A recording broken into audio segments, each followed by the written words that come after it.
There is an episode of Family Guy where Brian Griffin, the family dog, stands up in a courtroom under oath and tells the judge that Meg is not Peter's biological daughter. He says her real father is a man named Stan Thompson. He says it out loud. Peter agrees with him. The line is not a joke. It is not a cutaway. It is real, on-screen, official. And the show has never brought it up again. For more than 20 years, everyone in the Griffin family has known the truth, except Meg. That is not a plot hole the writers forgot about. That is a plot hole the writers chose to ignore. And it is one of dozens just like it. Tonight, we are going through every major plot hole Family Guy has ever produced. Father retcons, fake deaths, a pregnancy that lasted 10 years, a dog with 3 origin stories. Welcome to Red Umbrella. Let's begin. The two fathers of Peter Griffin, Francis, Mickey, and the retcon that broke a family tree. To understand how deep this one goes, you have to start at the beginning. The very first seasons of Family Guy give us Francis Griffin. He is Peter's father. That is what the show tells us for years. Francis shows up for the first time in a season 2 episode called Holy Crap, which aired in 1999. He is cold. He is angry. He is a strict Catholic who thinks Peter is a disappointment. He lives in a retirement home and he treats Peter like something stuck to his shoe. The whole episode is built around the idea that this man is Peter's dad and that their relationship is broken. Peter wants his father's love. Francis refuses to give it. Francis comes back in later episodes. He shows up in Peter's flashbacks, in Peter's memories, at family events. Every time the show needs to talk about where Peter came from, Francis is there. He is not a one-time joke. He is a recurring character, woven into Peter's backstory across multiple seasons and multiple writers. Peter calls him dad. Lois calls him dad. Chris, Meg, and Stewie call him grandpa. Now here is where it starts falling apart. 6 seasons later, the show airs an episode called Peter's Two Dads. This is Season 5, Episode 10, from February 2007. The episode begins with Meg's birthday party. Peter gets drunk. Peter tries to ride a unicycle down the stairs. Peter crashes into Francis, and Francis dies. His last words, said right to Peter's face in the hospital, are that Peter is a fat, stinking drunk. That is the end of Francis Griffin. Now, a normal show would stop there. A normal show would give Peter a grieving episode and move on. Family Guy does something different. Family Guy decides that Francis was never Peter's real dad in the first place. After Francis dies, Brian tells Peter to go see a hypnotherapist. Under hypnosis, Peter remembers that Francis had told him many times that he was not his biological father. Peter had never really processed these memories before, but now they come flooding back. Peter goes to his mother, Thelma, and asks her who his real father is, and Thelma tells him the truth. She had an affair with an Irishman named Mickey McFinnigan while on vacation in Ireland, and Mickey is Peter's actual biological dad. So Peter and Brian fly to Ireland. They find Mickey in a small village pub. Mickey is a drunk. Mickey is loud. Mickey looks almost exactly like Peter, just with a beard and wilder hair. At first, Mickey refuses to believe Peter is his son, so Peter challenges him to a drinking contest. Peter wins, and Mickey accepts him as blood. This is where the show flips its own story on its head, because for 6 seasons, every single time we saw Peter's family history, Francis was the dad. Francis raised him. Francis was in the flashbacks. Francis was the reason Peter had the personality he has. And now the show is saying, actually, none of that matters because Peter does not share any of Francis's DNA. Peter got all of his traits from Mickey. That is why Peter is a fat drunk. That is why Peter is the way he is. Not because of how Francis raised him, but because of Irish blood. Okay, on its own, this would just be a soap opera style twist. Shows do this kind of thing all the time. A character finds out their real dad is someone else. Fine. But this is where the plot hole opens up. Because across the first 5 seasons of Family Guy, the show built an entire extended family tree on Peter's side. Not a small one, a huge one. Peter has cousins. Peter has uncles. Peter has ancestors. And every single one of them carries the Griffin last name. And every single one of them looks exactly like Peter. The most famous example comes from a season 3 episode called Peter Griffin, Husband, Father, Brother. In that episode, Peter discovers that one of his ancestors was a black slave named Nate Griffin, who lived in the 19th century. Nate Griffin looks exactly like Peter. Same face shape, same body, same mannerisms. The whole story only works because Nate is Peter's direct blood ancestor on the Griffin side, except under the new rules set by Peter's two dads, Nate Griffin cannot be Peter's ancestor at all, because Peter is not a Griffin by blood. Peter is a McFinnigan. Francis is the one with the Griffin bloodline. Peter just has his name. And it is not just Nate. Family Guy has shown us a whole gallery of Peter's Griffin relatives relatives over the years. There is a pilgrim griffin. There is a cowboy griffin. There is a Roman griffin. There is a prehistoric cave griffin. There is a medieval griffin. The running joke is that Peter's family goes back through every era of human history, and every single one of them is a fat, loud, stupid version of Peter himself. After the retcon, none of these people should look like Peter. None of them should share his face. None of them should share his body. Because Peter does not carry the Griffin genes. He carries the McFinnigan genes. If you ran Peter's DNA against any of these historical Griffins, it would come back as a stranger. The show never fixes this. It just keeps going. In later seasons, the show still uses the same joke. It still shows Peter's ancestors as people who look exactly like Peter. It still calls them Griffins. It still treats them as his blood. Nothing about Peter's two dads is ever allowed to actually change anything. And the Mickey McFinnigan story itself is also a plot hole, because Mickey only has one son on screen. That is Peter. Mickey lives in a tiny Irish village. He is a town drunk. He never left. So where did all the identical-looking Griffin ancestors come from, if not from the Griffin side? The math does not work. You cannot have a family full of fat, Peter-faced men stretching back 1,000 years, and also have Peter only share blood with a man living in Ireland in the 1960s. One of those things has to be false. The show wants both to be true. Now we have to add another layer, because Family Guy already had an even earlier contradiction built into Peter's origin story before Peter's two dads even aired. Going back to season 6, there is an episode called Padre de Familia. In this one, Peter finds out that he was actually born in Mexico. His mother Thelma, the same mother we just talked about, tried to get an abortion while on a trip to Mexico City. Something went wrong with the procedure, and she gave birth to Peter on the spot. She then smuggled the baby back into the United States, which means Peter is, by birth, an undocumented immigrant. He is not even legally American. Think about what this means for the full timeline. Thelma is pregnant with Peter. She travels to Mexico. She gives birth. She sneaks the baby home to Rhode Island. And then, somewhere in this timeline, she also has an affair with an Irishman in Ireland who is the baby's actual father. So Thelma got pregnant in Ireland, or with an Irishman, then went to Mexico to try and end the pregnancy, then gave birth there by accident, then smuggled the baby into the United States, and then raised him with her husband Francis, who she had told the baby was his biological dad. The problem is, in the original Holy Crap episode, Peter talks about growing up in Providence, Rhode Island, under Francis. His whole childhood is portrayed as an American Catholic childhood. No one mentions Mexico. No one mentions Ireland. No one mentions that Peter was smuggled across a border as a newborn. The Mexico storyline and the Ireland storyline were added on top of an already finished childhood, and they do not fit inside it. There is also the name problem. In a later episode, Quagmire's mom, it is revealed that Peter's actual legal birth name is Justin Peter Griffin. Not Peter, Justin. Nobody has ever called him Justin across more than 2 decades of the show. His wife does not call him Justin. His friends do not call him Justin. His kids do not call him Justin. The show drops this detail and then walks away from it like it never said it. And the biggest sign that the show knows it has made a mess of this is the way Mickey McFinnigan himself gets used afterward. In Peter's two dads, the whole point is that Peter has finally found his real father, and they bond, and there is an emotional moment where Peter sings an Irish song with him in the pub. This is meant to be a huge emotional turning point for Peter. After that episode, Mickey barely shows up again. He gets a brief mention in a later Quagmire episode. He shows up in archive footage, but he never becomes a real recurring character the way Francis was. The show just used him for one big twist and then shelved him. Meanwhile, Francis, the man the show spent 6 seasons building up as Peter's dad, keeps showing up after his death as a ghost. In Family Guy, his ghost comes back to tell Peter to stop being Jewish. In Coma Guy, he appears in a hallucination. The dead fake father is more present in Peter's life than the living real one. And in even later seasons, the show quietly forgets the whole thing. Episodes make reference to Peter being a Griffin, to the Griffin family line, to Peter's ancestors, to Peter being Irish because of the Griffin side rather than the McFinnigan side. Peter will mention his dad in a cutaway, and the person he is picturing is Francis, not Mickey. The McFinnigan retcon is treated like a dream the show half remembers having. This is the pattern that is going to come up over and over in this video. Family Guy does not just have small mistakes. It does not just have little details that do not match up. It has huge, load-bearing pieces of its own story that have been openly contradicted, and then the show just keeps going, like nothing happened. Peter has 2 fathers. Both of them are canon. Neither of them makes sense alongside the other. And the entire extended family of Griffins that Peter supposedly descends from is a genetic impossibility possibility under the show's own rules. Peter's origin story is a tangle. He was born in Mexico, but raised in Rhode Island. His legal father was Francis Griffin, but his blood father was Mickey McFinnigan. His real first name is Justin, but nobody ever calls him that. His ancestors are a line of fat, loud griffins stretching back through history, but he does not actually share their blood. You cannot pull any of these threads without the others unraveling. The show has simply chosen not to pull them. Before we move on, if you're enjoying this analysis, please consider subscribing. It helps the channel tremendously. And if you think that is strange, wait until you hear about the dog. Because Peter is not the only member of this family with a confused origin story. Brian Griffin has at least 3 of them, and one of those stories has him showing up in the Griffin family photo album as a puppy, years before the episode that is supposed to be the day he met them. Section 2. Brian's 3 origin stories: Stray, Texas Farm, and the puppy who was always there. If Peter has 2 fathers, Brian has 3 different lives, and each one cancels out the other 2. Let's start at the beginning, because Brian's first origin story is the one the show itself calls official. It comes from a season 1 episode called Brian, Portrait of a Dog from 1999. This is where Family Guy tells us, clearly and on screen, how Brian ended up living with the Griffins. In the flashback, we see Peter driving down a road in Rhode Island. On the side of that road is a homeless Brian, fully grown, washing car windshields for spare change. Peter feels bad for him. Peter stops the car. Peter offers Brian a home. Brian accepts. That is it. That is the story. A grown adult dog living on the street gets picked up by Peter and brought back to the Griffin house. No family, no history, no past owner, just a stray Peter rescued one day in Quahog. This story is treated as real for years. It is referenced in later episodes. It is used to explain why Brian feels such loyalty to Peter. Peter is the one who saved him. Peter took him off the street. That is the bond. Then season 2 comes along, and the show decides to rewrite the entire thing. The episode is called Road to Rhode Island. It aired in May 2000, and it gives Brian a completely new backstory. In this one, Brian was born on a farm in Austin, Texas. His mother was a dog named Biscuit. His father was a guard dog named Coco. He was part of a litter. When Brian was very young, only a few weeks old, he was taken away from his mother. Brian spent years believing she had abandoned him, which the show says is the reason he has so many emotional problems as an adult. Brian then, somehow, made his way from Texas all the way up to Rhode Island. He ended up attending Brown University, which is a real Ivy League college in Providence. He did not graduate. He was one class short of his degree. And after leaving Brown, he became the stray that Peter found on the side of the road in the first origin story. Now, on the surface, these 2 stories can kind of fit together. You can sort of squint and say, okay, maybe Brian had this whole Texas childhood, then this whole college experience, then he became homeless, and then Peter found him. The timeline is weird, but you can make it work if you really want to.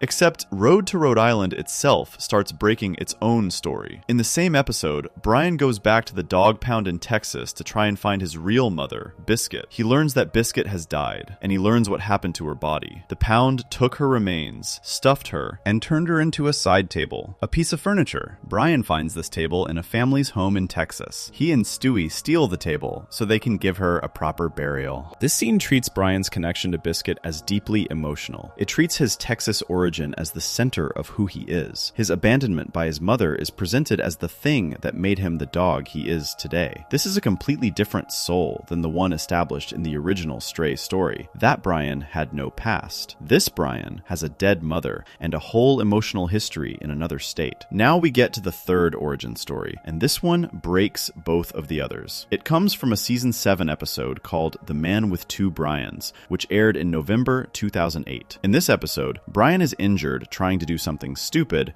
and Peter decides to replace him with a new dog. The new dog is named New Brian. The family has to decide which Brian they want to keep. In the middle of this episode, the Griffins sit down to watch old home videos. They pull out a box of family tapes, the kind that parents record of their kids growing up. And in these videos, we see Peter as a young man, Lois as a young woman, their kids as babies, and right there in the same home videos is Brian as a puppy, already living with the family. This is a direct on-screen contradiction. The original Portrait of a Dog story says Peter found Brian as a full-grown adult stray just 2 or 3 years before the show started. The Road to Rhode Island story says Brian was born in Texas and only came to the Griffins after college and a period of homelessness. But these home videos from two Brians show Brian as a tiny puppy puppy in the Griffin family house with a young Peter and Lois at a time that would be decades before either of the other stories could have happened. The show never addresses this. Nobody in the episode says, wait, Brian was not a puppy when we got him. Nobody says, this does not match what we told you before. The home video just plays. And the show moves on. So now we have 3 Brians. First Brian is the adult stray picked up off the road in Rhode Island 3 years before the show started. Second Brian is the Texas farm puppy, taken from his mother, raised elsewhere, sent to Brown, and then became the stray. Third Brian was raised inside the Griffin house since he was a puppy, years before either of the other 2 stories could have happened. Only one of these can be true. The show says all 3 are true. That is the plot hole. And it gets worse, because Brian's age is a whole separate contradiction on top of his origin. In a season 2 episode called Brian in Love, Brian states his age directly. He says he is 7 years old, and if he plays his cards right, he has about 7 more years left. That is a dog's normal lifespan. 7 years old, maybe 14 if he is lucky. Clear, simple, factual. Then, in The Man with 2 Brians, he is said to be 8 years old. Okay, a year passed. That makes sense. Except Family Guy runs on what is called a floating timeline, which means the show itself does not really age. Years pass in the real world, but on the show, everyone stays roughly the same. So Brian being 7 in one episode and 8 in another is already weird, because no real time is supposed to have gone by. And then, in later seasons, the show starts joking about Brian being much, much older. In one episode, the guys at the bar are complaining that they cannot drink because some of them are too young. Brian is actually allowed to drink, the joke goes, because in dog years, he is 56. That puts him somewhere around 8 real human years old, but still older than everyone else in the room. Except then Quagmire's age gets brought up in the same bar scene, and it does not add up. We will get to Quagmire's age problem in a later section,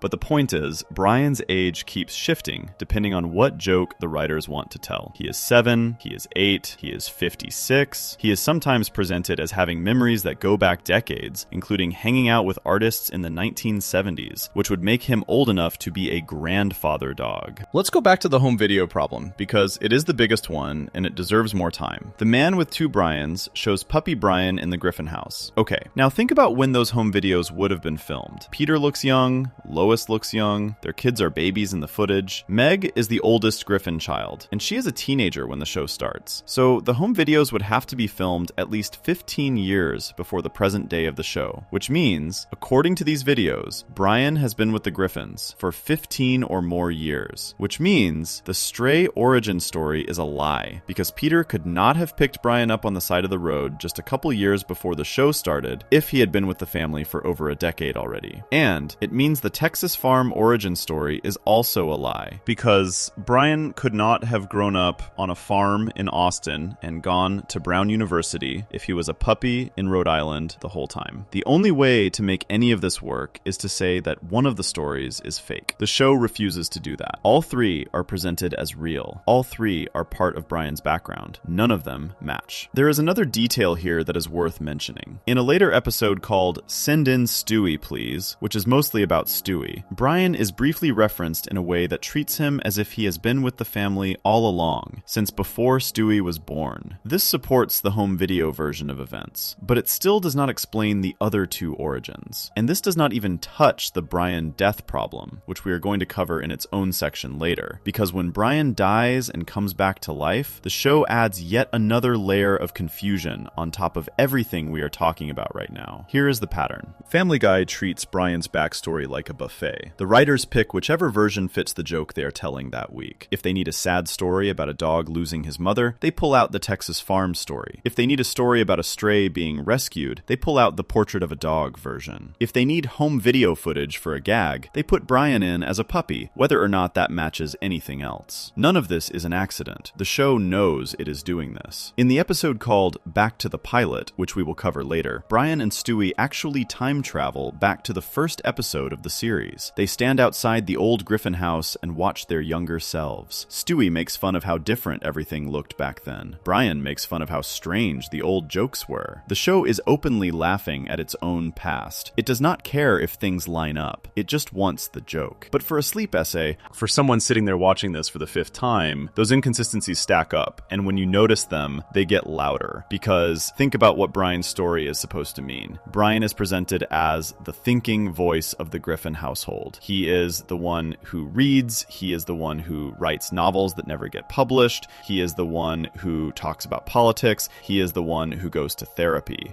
He is, in the writer's eyes, the smart one, the one with the most interior life, the character who has the deepest past. And yet that past is a broken mirror. It is 3 separate origin stories stitched onto the same character, none of them compatible. And the show does not choose between them. It keeps all 3. It uses whichever one it wants in the moment. The dog that everyone treats as the emotional center of the Griffin family is the one character whose history the show cannot even keep straight for a full season. There is one more small thing worth mentioning, and it is almost funny in how casual it is. In the DVD commentary for one of the Brian-centered episodes, the writers discuss the letter H in Brian's middle initial. At one point, he is referred to as H. Brian Griffin, and later, Brian Edward Griffin. The writers admit openly that the H stands for nothing. They just put it there to make Brian sound more pretentious. So even the man's middle name is a joke that contradicts the rest of his name. He is called Brian Edward in one source and H. Brian in another. The show has 2 different full names for the same dog, and the writers have essentially confessed to making one of them up for flavor. Before we move on, if you're enjoying this analysis, please consider subscribing. It helps the channel tremendously. All of this is the groundwork for something even bigger. Because Brian is not the only character whose backstory keeps shifting under the show's own feet. The biggest offender is the baby. A baby whose head was either always shaped like a football, or got that way from hitting a ceiling. A baby who was supposed to be British, but turns out has been faking the accent the whole time. A baby whose entire coming out story got deleted by the network before it could air. Stewie's biography is even messier than Brian's, and the contradictions are built right into the first season. Section 3, Stewie's impossible biography, the football head, the matricide, and the vanishing British accent. Stewie Griffin is the most complicated character in Family Guy. He is also the character with the most broken backstory, and the breaks happen almost immediately. Within the first 3 seasons of the show, Stewie has already been given 2 different birth stories, 2 different explanations for the shape of his head, and a sexuality arc that was filmed, finished, and then deleted before it could air. Let's start with the head. If you have ever watched Family Guy, you have noticed that Stewie's head is not round. It is long. It is shaped like an American football. Nobody else in the show has a head like this. Peter's head is round. Lois's head is oval. Chris and Meg have normal cartoon heads. Stewie's head is a football. It is one of the most recognizable parts of his design. Now, in a season 1 episode called Chitty Chitty Death Bang, which aired in 1999, we get flashbacks to Stewie's birth. And in these flashbacks, his head is already football shaped. From the moment he comes out of Lois, he looks exactly the way he does in the present day of the show. Same head, same shape, same proportions. The implication is clear. Stewie was born with a football head. That is just how he was made. Fine, simple enough. Then we get to season 3 and an episode called Stuck Together, Torn Apart. In this episode, there is a cutaway gag that shows a younger Stewie before his head was shaped like a football. In this version, baby Stewie has a completely normal, round head. He is bouncing on a bed, his head hits the ceiling, and the force of hitting the ceiling squashes his skull upward, stretching it into the football shape we know. So now the show is saying 2 different things about the same character's head. In one version, he was born this way. In the other version, he got this way from an accident. Both versions are presented on screen as real. Both versions are supposed to be canon. They cannot both be true. If he was born with a football head, then he could not have gotten it from hitting the ceiling. If he got it from hitting the ceiling, then the birth flashback should have shown a normal-headed baby. The show does not pick between them. It just keeps using both. Now let's move to something even bigger. Stewie's accent. From the first episode of Family Guy, Stewie has been a character with a specific voice. He speaks in an upper-class British accent. He uses words that no 1-year-old would use. He says things like, "what the deuce," and "damn you all." His voice is based on the English actor Rex Harrison, especially his performance in an old musical film. The creator of the show, Seth MacFarlane, has said this in interviews many times. Stewie's voice is one of the defining things about him. It is the joke. A tiny baby with the voice and vocabulary of a cranky British aristocrat. Everyone who watches the show knows this voice. It is the reason he became the most popular character. It is the reason he has been on every piece of Family Guy merchandise ever made. Then, in season 16, the show airs an episode called Send In Stewie, Please. This episode is a therapy session. Stewie goes to see a child psychologist, played by Sir Ian McKellen. It is one of the most talked about episodes in the show's later years. And in the middle of this session, Stewie drops a piece of information that breaks everything we thought we knew knew about him. His British accent is fake. He admits it right there in the therapy room. He says that he has been putting on the accent his entire life. He is not actually British. His real voice is an American accent. And then, to really make sure the joke lands, he starts speaking in other voices too. Voices that sound like other characters from Seth MacFarlane's other shows. The gag is that Stewie can do any voice, and the British one was just the one he chose to use. Now, is this a plot hole, or is it just a joke the show is making at its own expense? That is the question. And the answer is that it is both, and the show does not get to pick. Because if Stewie's accent is fake, then every single flashback to his early life is now broken. Remember, we have seen Stewie as a newborn. We have seen his first words. In a later episode called Stewie's First Word, we watch him say his very first word in a church. He says it in the British accent. But if that accent is something he chose to put on, then no newborn baby would have picked it. Newborns do not choose accents. Newborns copy the voices around them. Stewie's parents are American. His siblings are American. He grew up in Rhode Island. The British accent makes no sense as a natural choice. So either the "Send in Stewie, please" reveal is a lie, and Stewie really is British somehow, or the flashbacks are wrong, and baby Stewie should have sounded American from the beginning. The show presents both as canon. Both are on screen. You cannot make them work together. Now let's talk about Stewie's sexuality, because this is where the plot hole becomes a whole deleted episode. From season 1 onward, Stewie drops hints that he might be gay. These are not small hints. In 15 Minutes of Shame, he says he does not really like women, and it would be interesting if he turned out to be gay. In Chick Cancer, he says sex is, in his words, a kind of cake, showing he does not understand what sex even is, but he also says at the end of the episode that he could get into being gay. In later episodes, he has a photo of actor Chris Noth in his wallet. He has a phone screensaver of a muscular man. He tells Brian repeatedly that he finds men attractive. These are not background gags. The show puts real weight on them. Seth MacFarlane has said in an interview with a magazine that the writers always thought of Stewie as almost certainly gay.